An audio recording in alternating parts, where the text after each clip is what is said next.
grammar अखोने तमई से definition तनी खाद्रे दिनो जाने से फूरी मी विशेषण कदाई बुकौरी नाउन कदाई बुकौरी डेफिनेशन तनी ने कोई बुतम हल्ली से फूरी मी अदोगी छात्र द चाहिए बेतुतन हतना वरक बतन हतना ममा मपा भव कब थदना चाहिए बा खोट पा नाते जादा बवाही सीजन नहीं है अजन हुजिकी एजुकेशन से सर्व शिक्षा सिदा नेगेटिव अप्रोच मत लेबे यादे हैरिबो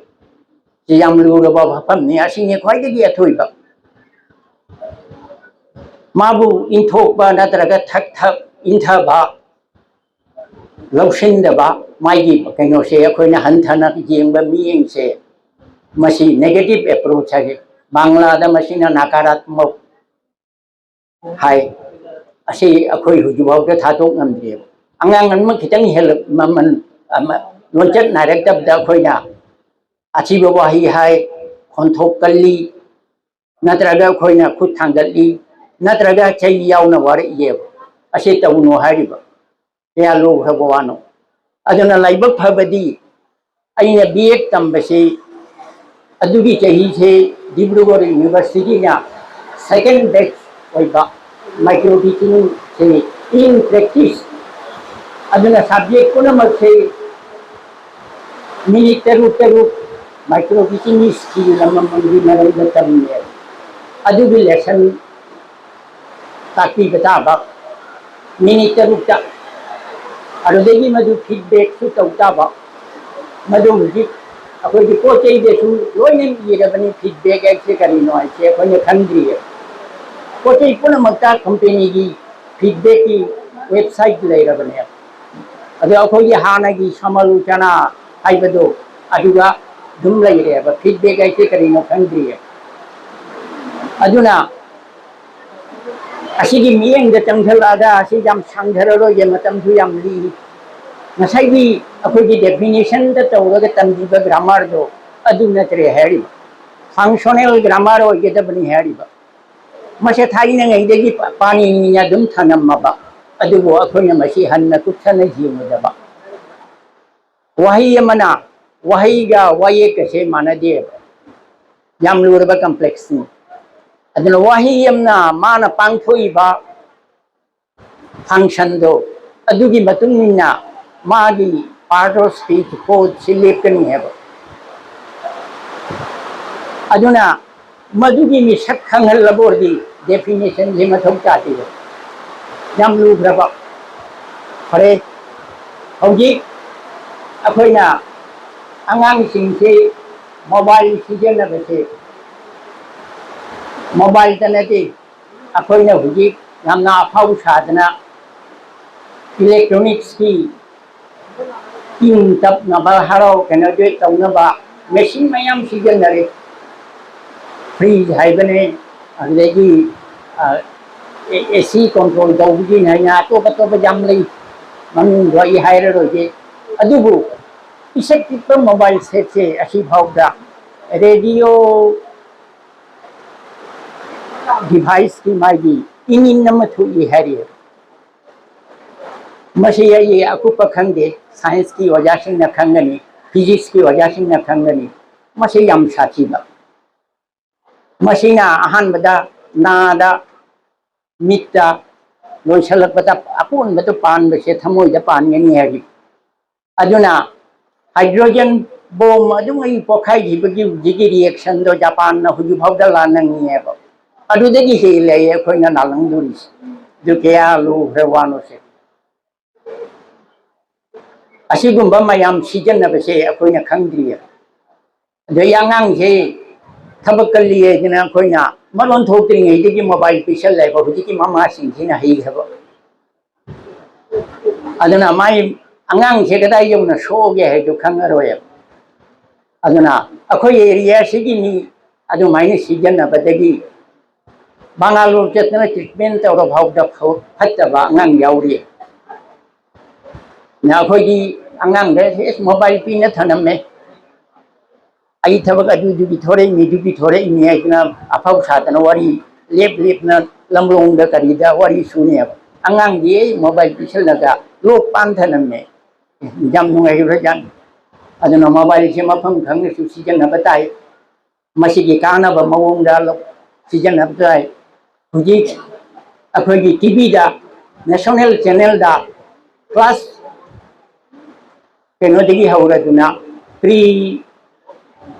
kari haya pai digi ahu bose asi dagi haura duna degree haubagi class lauri akhoi kanam da ni jingi kanam da ni jingi lai hai ju pau thang ne deba khon thari bu mana adugi paum phaure youtube da adugi thim in na thore adu tania khoi lauri adu gumba class to khoi angang da display to ngum de kari noi ki pi ngam de Karena memang dah asam government nasu tu deki atau apa private channel karena nasu apa lagi karya ya deki diploma course ID mening seluruhnya kau re ada asigi teaching PA di education diploma adu ayam mamina khangdi aduna mafam bata dange ko chen chen na masa gi phone da jaw ri gi khang da adagi amana akhoi gi angang sing si sarkar gi mai gi su khara awat pa leiba akhoi angang sing si Russia gi augam mama itam jage moi class 8 he karak padagi na 10 bhau gi manung sida angang group semdoga psychologist kam career master ama makha da thamme akhoi ngam mabro mado akhoi ngam di aduna ma kari da hinari no mana pam che kari no pam ye ne machin na hairaga mana pangthui sine kari no asi kup na jing janba class 8 tagi ne 10 maugi manung da akhoi gi madu haw le kriya akhoi kabo career master haina 1970s doi degi ne sonabari ghat le nge degi सरकार ने implement तौरी थबम त पांधोते हुजिक सर्व शिक्षा से चंग आइदेगी हुजिक सु career master गुंबा मा थौरांग अमा लई अदु सु थबम त चते अडलेगी हुजिक कैरियर काउंसलर लेडी फिसिंजे असि सु पैसा तान बनतना थांगै सेंबा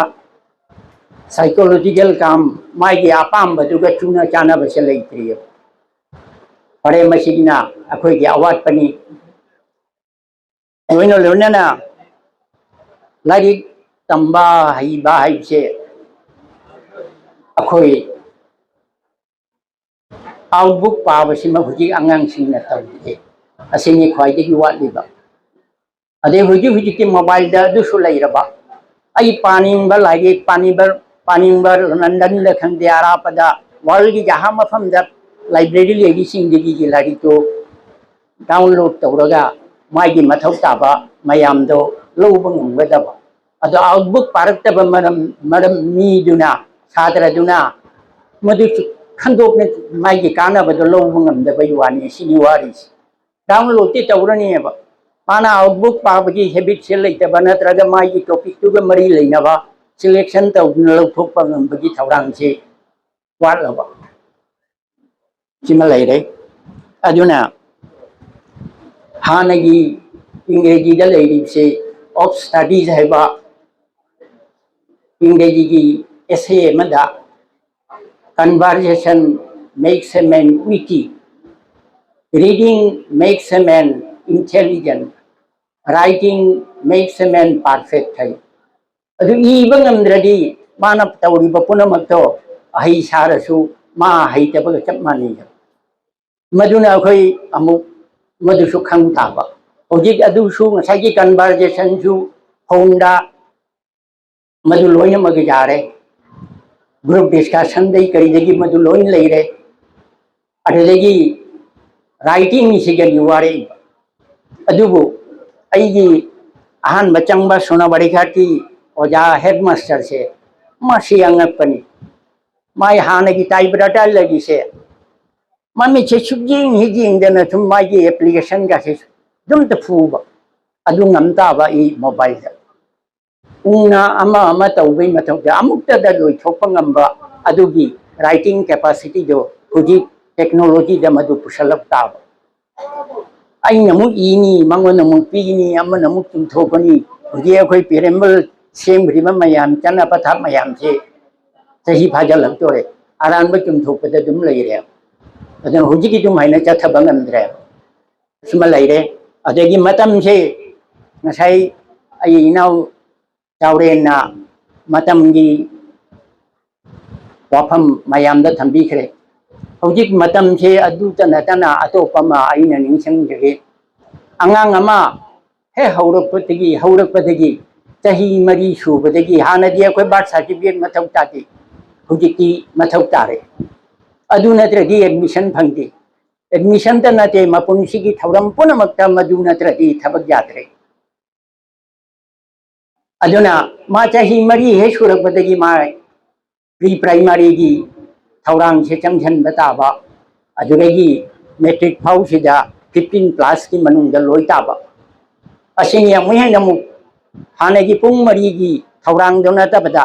मियोई बेगी पुंसी की थौरांग द मतम से केम जाम द मथौ तारै नो हाइ अदुदी एमो हौजी कनागुमा ngang अमदमु एडमिशन लौरु सक्सक लाउना मपानदा थोरकपा अमुक अमदा तंबा असिदसु मु मतमना हुजी चैराक पीरे मा चाही अमा हे मरकता मैट्रिक परीक्षा थाबा पास तौबा मतुंगा मा लारिक तमद्रबोरदी मागी तोंगान बचे चांग मरी लेना बत बीद्रदी अतोपा कनाम ददा इंस्टीट्यूट दम दमिन चनबे यारोय क्या लुसलैनो अदेगी हुजी साइंस एंड कनोगी वा हाइरी थबक चंगबगी वा हाइरी असिगचु मिनिमम मैक्सिमम चाही हाइरी पुलिस खंगे सिपाही खंगे अककनबा आई चंगनिंगे ने चंगब यादबा अरुदेगी डॉक्टर तमता रसु हुजी अककनबा चाही मतंग इंजीनियरिंग तमता रसु अककनबा चाही मतंग अदु तना माइगी चाही मतंग दुगा ई तंबहुदरगी यादबा अदुना मतम माइबा मतम से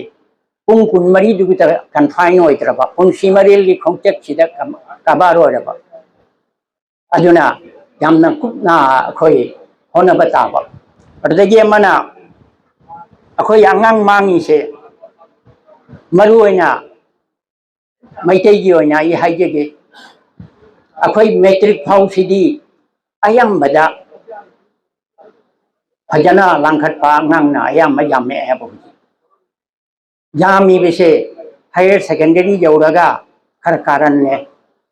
डिग्री यौरगदा तंखाई यौद्रे असै मैट्रिक त लांखट पकांगु से असि की तंखाई डिग्री यौद्रे असे हुजी की अखोइना उ फंगी अदुगुम लैये बासे गार्जियन सिंसु मसा छात्र सिंसु सेक्शन बताबा मसिनी यामना वाली से हुजी खोइदगी मांगी से खोइ हायर सेकेंडरी की डिग्री मनुंग सिगनी अंगाम मांगी अदो आई लाइबक फगबा हाइगद्रा टेट की अहानबा बेच सिगी डायरेक्ट मेंटर हाइबदो ओइजरु मेंटर ओइबगी मागी केनो सिदा चैप्टर अमगक जावरी चैप्टर सिंजे मोय वजा सिंगनसु अदगी उदाहरण की डायरेक्ट की कांबुनसु मसी सोक्तबा अतोप दु तौसी अने दुम तौना ट्रेनिंग से लोइसले अदगी लोइसलागना नंबर जाम हापते याम हापकछि तम हाय हि आईदी असाइनमेंट नतनी इंगोंदा लेरिसिदी आईना पीरिबा नंबर सिदगी आई नंबर मुता हाप मोय नोयना पीरिबा नंबर ओरगा नोय हापकल लोइन आई हापमद्रे थोरे अदो ngasai मदुदा चैप्टर अम जावरिसे करीनो मैट्रिक्स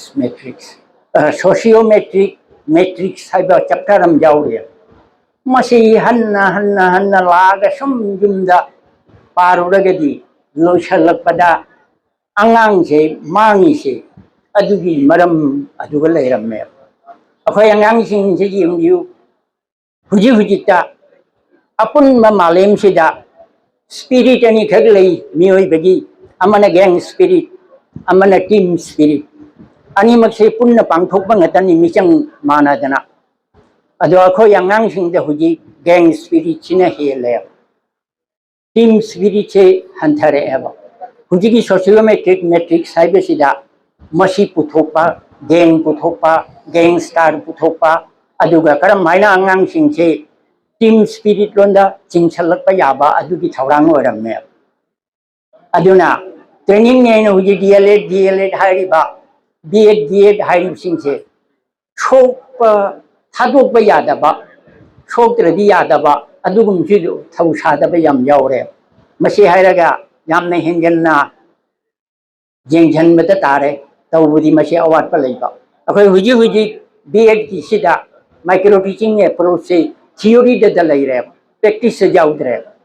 अदुनी हुजी आंगांसिंगना मांगिस आंगांसिंगदा मांगे सोयरे नंगदो थीरे हाइबया अखोयदी अदु ngakta ngang leire adegi amana akhoi se thagal laga chaure thagal laga chau se thadok taba akhoi thank you aba wahi se yamna decision nare adubu nulukna season naga da ba mafam da thank you wa nya haira bordi madugi thank you do ona thainare ya kimnai cham na ba pithok pisin तेंबांग बगी मतंग दे और दी यामना फजबा अदो अहल मन्ना यामना वखल लौसिंग जुमथोक नबा मतंग लापा मतमदा गुरु की मफमदा चंगसन गदबा वखल दो असिगी thank you सिने यादे याम चमरबा thank you हाइस दो अदुना अखोयदी अदुम द चखरेबा मसी कल्चर से अखोय खंग बताबा इंग्लिश की दी थागल लगा हायरकनेबा no mention please I know English traits of character da yauri me same da mo di thagal ladi madu ta wino haina haine akhoi di mine thagal ladi chonge chana na harau bidagi hendukna ado pare masi chu akhoi khangna chachi mine thagal pa puna mak se harau na chongoi si mine certificate pan puna mak pi bedo madu ngak pangam na ba chatpa ta ba masi na khoi da certificate amam pi dori mi noi huji number 1 na phanga ba ngang ten ye nya khoi no khoi bu pokhatna masai gi reinforcement hariba adu piri mi aduna sidegi mu hanthadana ba hena chakhatna ba science ki maron da haraga acceleration ai do oita ba matang da dum chang nai na dum hengat na chakhi ba hantharapi wa khal se khanda ba adu di kara mai tawni otha da ba matam je haina season ata ba matam je hen na season na bagi thawrang su lau ta ba aduna ai angang sing da in he hai early to bed early to rise makes a man healthy wealthy and wise and mase yam lu khra ba cham ba ingreji gi prabhava man na ta ba adangan na huradi matam su yam phange tab mang bhojik mari makhai da haudradi haubusidi adum pungan ngala bane ba du tabuk ta ding yangang sing hauroya ma pa na so hauroya adu di warisi ngasai gi mari makhai da hauro bordi mai chin kha seng do pa morning duty se loraga manga dagi phamma bhawda ningon dagi pungama makhai hen bese masi moi manghalle chumna larik pa bagi matam du da natana ayuk sina nung sitse asida pollution wat pa ufungwai phunggi saruk wat pa oxygen gi saruk na khare hen ba asi su ching jhan bangam ni ba asi akhoi khawre akhoi ne ching jhalli ba oxygen je asi gi saruk mari bhawda akhoi ne ching jhalli ba saruk si gi chama gi saruk mari bhawba akhoi ne oxygen na bangam de aduna ni pranayam tambagi wa pham lai akhoi ne thadok pani hele aduna akhoi a hau bu chinjak chari se asi tabadi yam chai adu thadok pani hele mahau machi oba mahau je khoi lahu bangam de aduna mayam masai hau bodagina jamna kana ba punsigi oba hujiki mi engda wafam kaya phangnare angang sing chu adu lausan bangam nana ba hona bata lausan bangam rajitari do karin kana da ba lausan bangam basini khwai gi heli ba hauji kha khudingi लौसन मंगम बगी थौरांग सी young Englishman की था खुदिंगी journal मलई मोई था मदा अतोप loan लगी world की अतोप loan लगी अनोब वही करी लौसन लबगे हाइसो new words in this month है मधु पीए अखोगी अदु लौसन मंगम दे काना बदु बहु लौसन ngam de wahi lौसन बदी लायरा अदुना लौसन मंगम बगी थौरांग अगी थोप सिदा सिजन बताबा अदुदगी अमना angang singda hayeng chuti ni bandhani ai kum na haina ba angang na jame kari gi tamakta hayeng chuti no bandhano hanguraga 99% angang na khumbangam de mase ai gi personal experience ni aina nongma school dagi jum chatle pasala tamine ja jum yorobedi akhoi pubok se yamna kuppa करी हयेंगी school नेना इन जौबगा मंगोद को हायरो रे करी बंधनो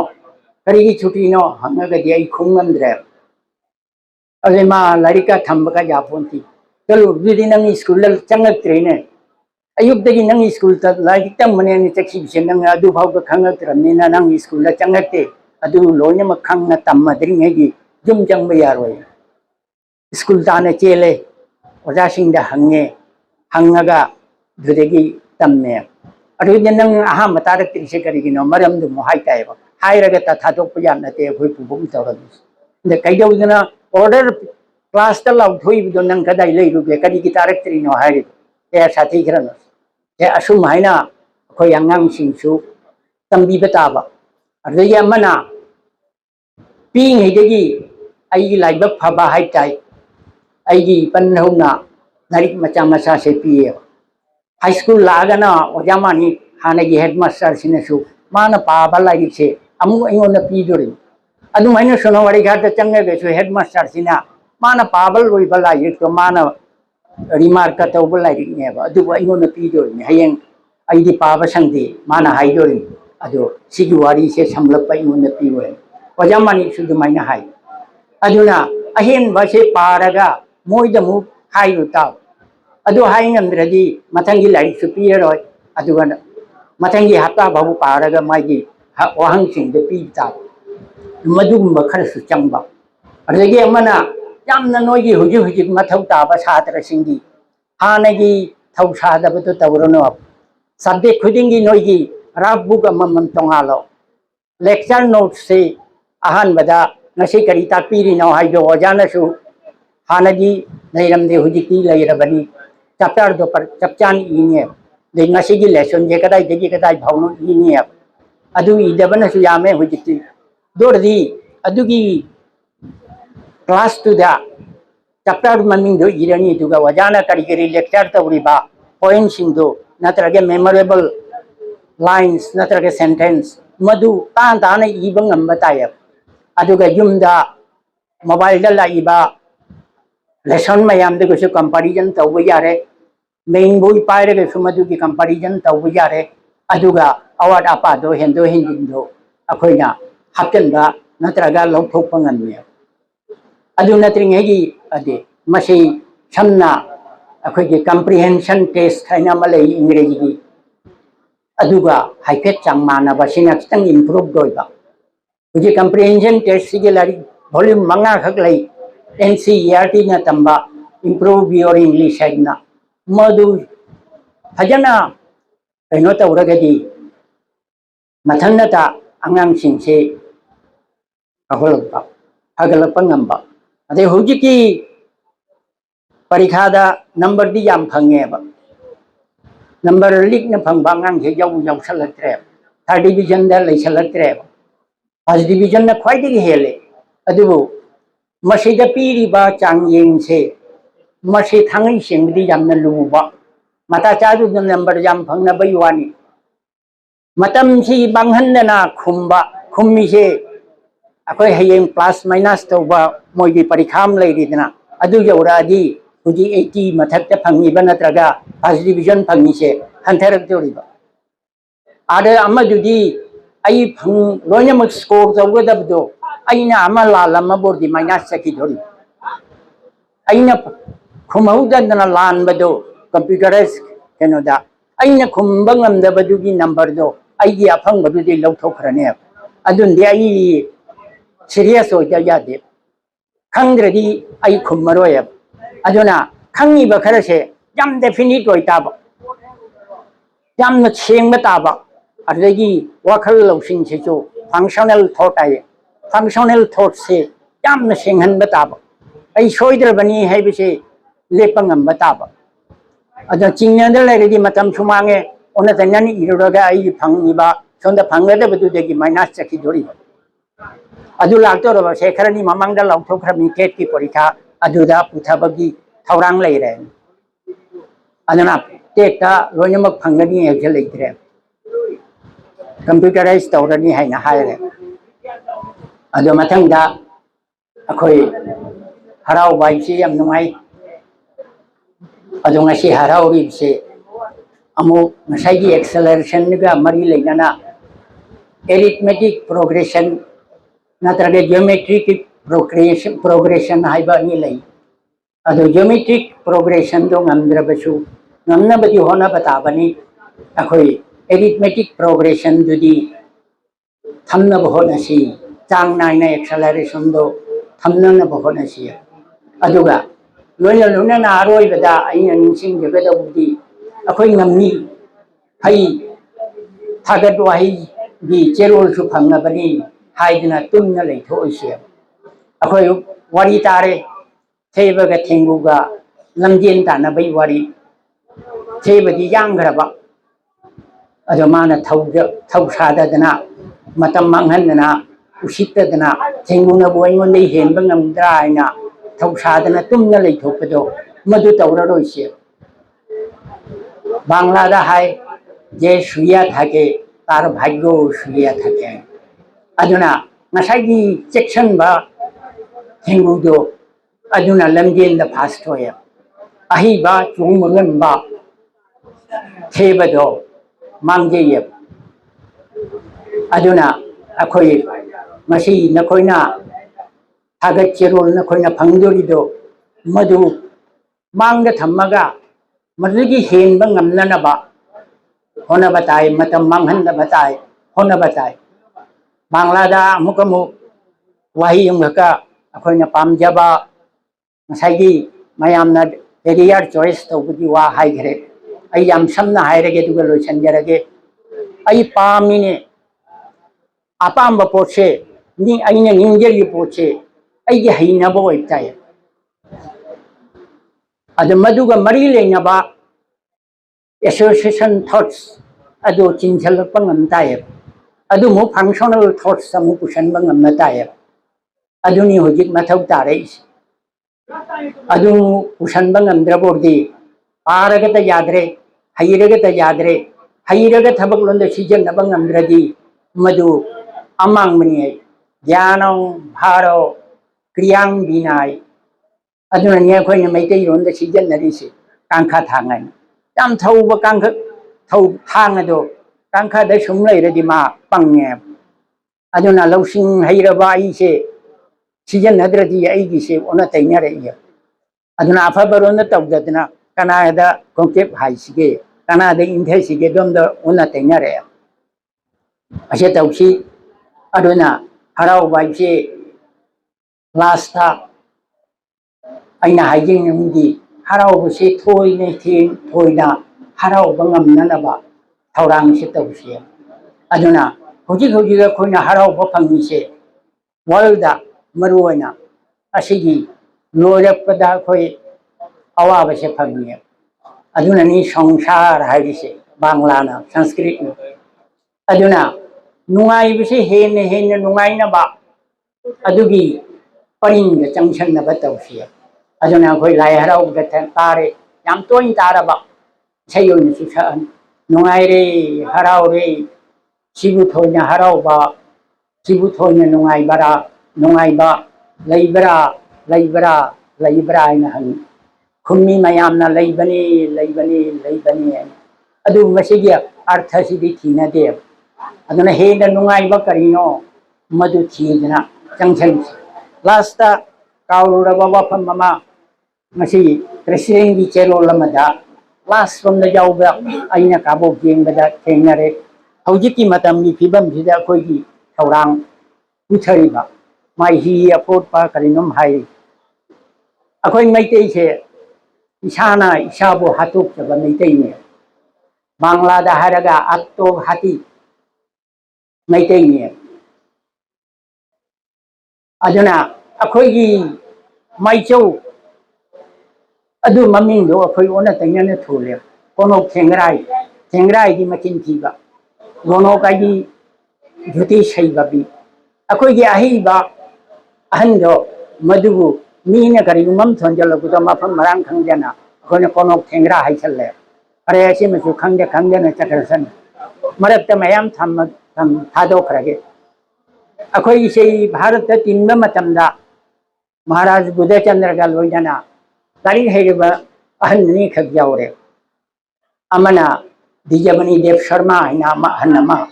अरदेगी अमना हंजी ममिंग जे Kaware ani mak se english te me ngate ni matam dugi 48 tera moi annexer oi bise ai इंग्रेजी से high न मरो अदो moi yaw na sil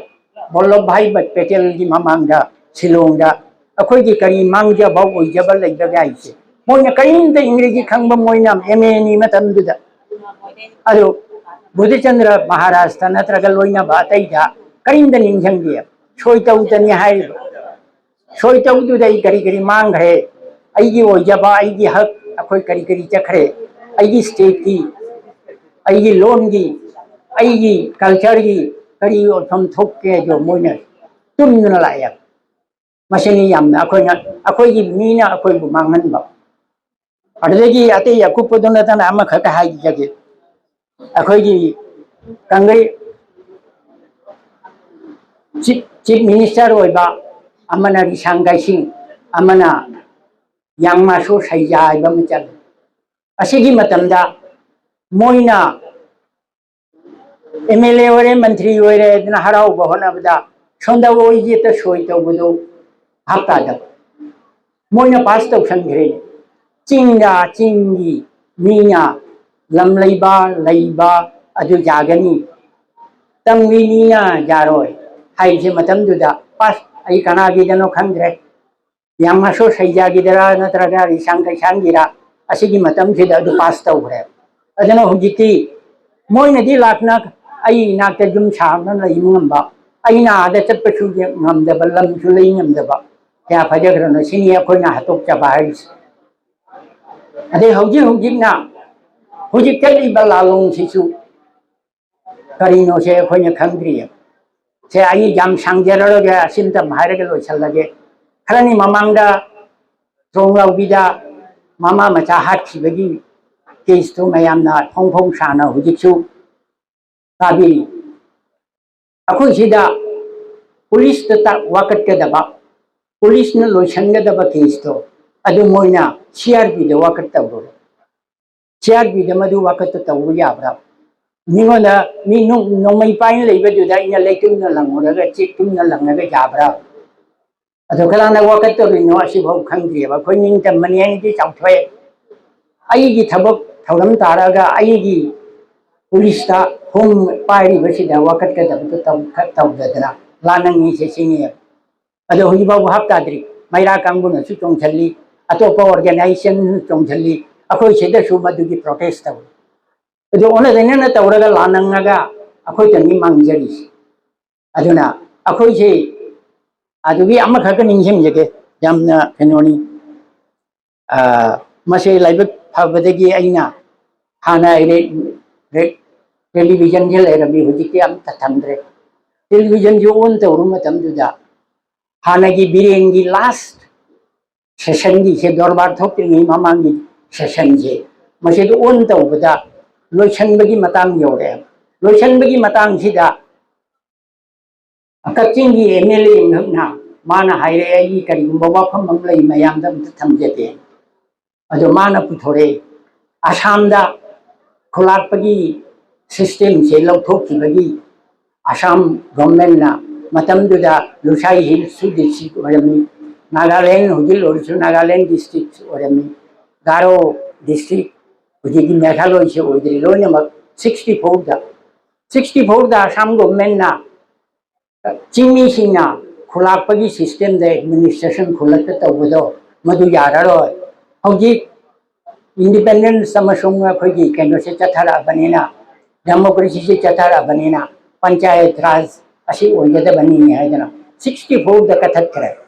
अदुना 66 था एमएनएफ ना अखोई फाड़ी भाव से फिरान युमरी में अखोई जुबनाक लान हौरी से दुनी अदुबो गमभिदे मतमदुगी इंदिरा गांधी ना पुनमक से लोइनमक सरकार की थबक तौबा